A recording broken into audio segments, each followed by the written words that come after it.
Good evening and welcome to Military Mayday. We're pointing out a few pieces on the chessboard. I've got another piece for you. Space lasers. Yes, folks, you've heard it here first. Space lasers. Where have we heard about space lasers? Are these things capable of setting things on fire from outer space? Like towns and shit? Let's check this out.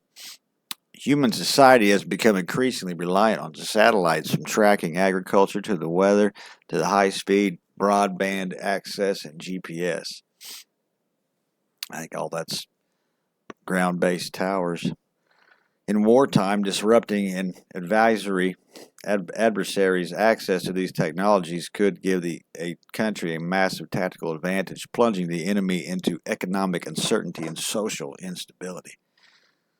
And nations are becoming increasingly creative in devising new ways to knock out enemies' constellations. A U.S. Space Force Chief Master Sergeant Ron Lerch told the New York Times the military branch is concerned over the sheer number of different kinetic kill vehicles that could soon be roaming around in space, including Russian nesting doll, the satellites that could damage other spacecraft like a violent orbital jack in the box.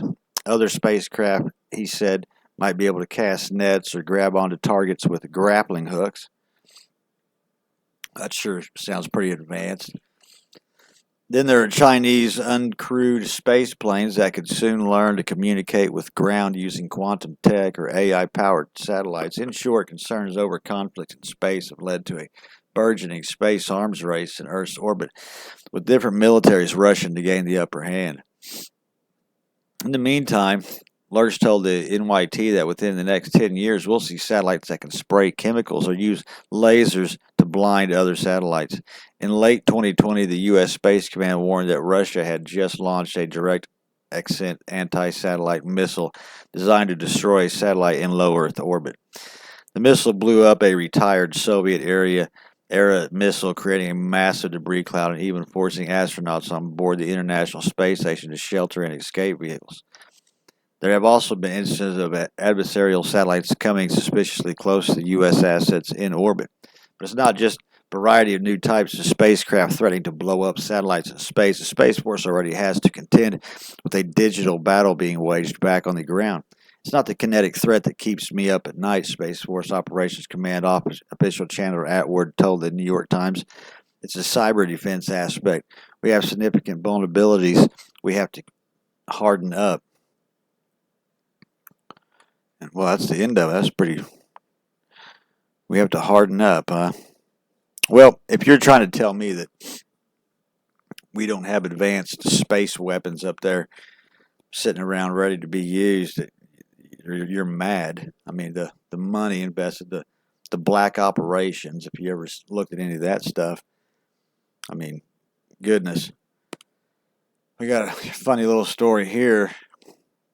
Pentagon UFO boss steps down after explosive admission. I'm not going to read too much into it, but this Dr. Kirkpatrick said AARO had attempted to contact. No, so wait a minute. Speaking during a congressional hearing into unidentified anomalous phenomena, the official name of the UFO, he went further, adding that people had been harmed or injured in an effort to cover up the information.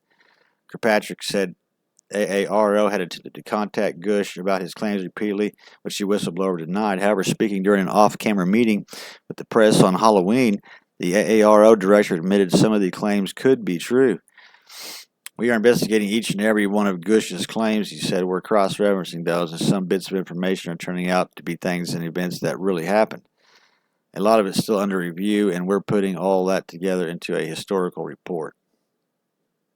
He also co-authored a draft paper with Harvard alien hunter leaked online, which suggested the UAP studied by the AARO could be alien probes sent to study Earth by a mothership out in the cosmos.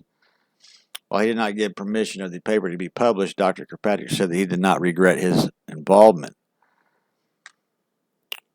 His statements may come as a surprise to many UFO enthusiasts who had previously labeled Kirkpatrick as a gatekeeper of the government's UFO secrets. I'm not a big UFO person. I see this all as a big psyop.